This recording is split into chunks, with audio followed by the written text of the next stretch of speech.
Seperti kita ngomongnya, saya pernah dengar dari ustadzah ini begini, dari ini begini, bener gak ya begitu gitu.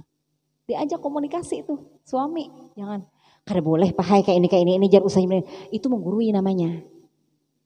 Seumur-umur gak mau lagi didengar kalimat-kalimat kita. Ya, karena kita bukan pada tempatnya kita menggurui suami. Kita hanya bercerita saja. Hari ini dapat pelajaran begini, itu udah masuk tuh. Dalam hati kita berniat mengajak kepada kebaikan. Anak-anak juga begitu. Allahumma shalli wa sallim wa barik alaihi wa ala alihi. La haula wala quwwata illa billah. Jadi kelak di hari kiamat kata Nabi sallallahu alaihi wasallam, mereka yang menyebarkan ilmu, mengajarkan dan menyebarkannya itu akan dibangkitkan sebagai umat tersendiri. Yang khususan, Masya Allah. Riwayat Abu Ya'la dan Al-Baihaqi di dalam kitab At-Targhib wa Tarhib. Saya pernah belajar di UIN nih kitab. Hadis saya belajar dengan Dr. Sabran ya.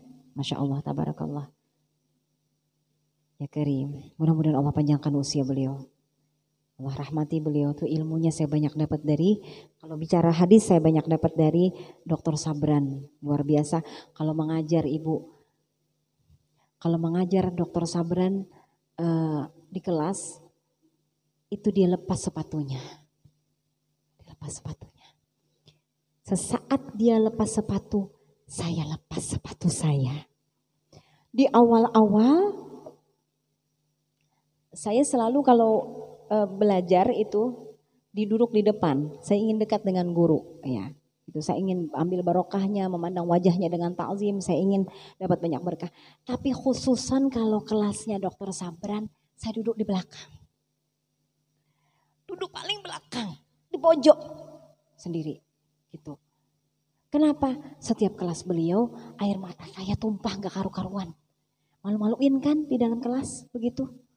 Ya, malu, tumpah air mata itu nggak bisa terbendung karena beliau kalau bicara itu Masya Allah dari hati, bicara hadis, bicara sahabat, nggak kuat saya dengarnya.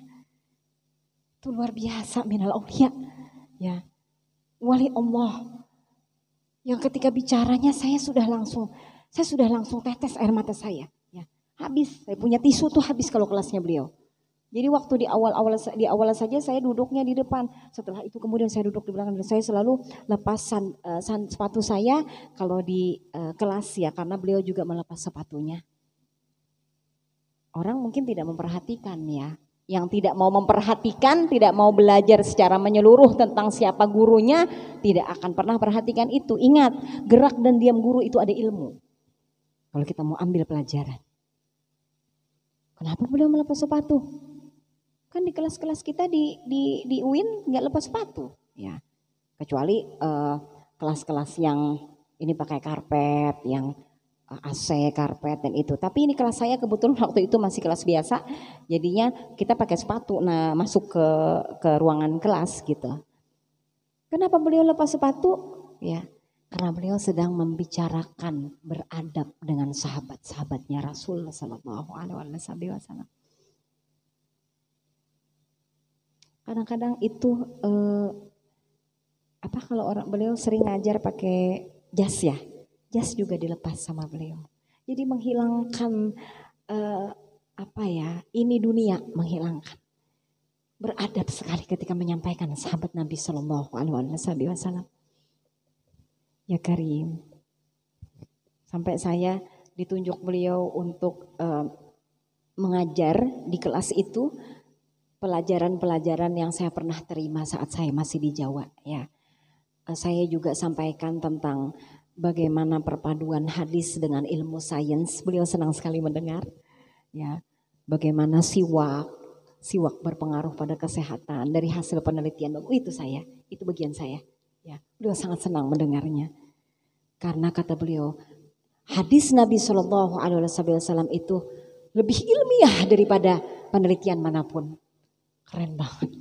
Ya Allah, Dr. Sabran, panjang umur sehat afiat. Amuntai, pimpinan Rasyidiyah Khalidiyah Amuntai. Ya, ada orang Amuntai? Ah ya, kenal ya? Tahu ya, Pondok Pesantren Rasyidiyah Khalidiyah.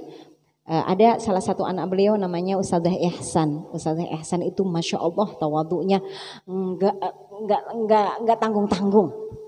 Dia punya anak hafal Quran semua, ya nggak tanggung-tanggung itu. Tawadunya itu, aduh sayang nggak tahan. Kita nunduk, dia lebih nunduk lagi. Kita lebih nunduk lagi mau salaman, dia nunduk.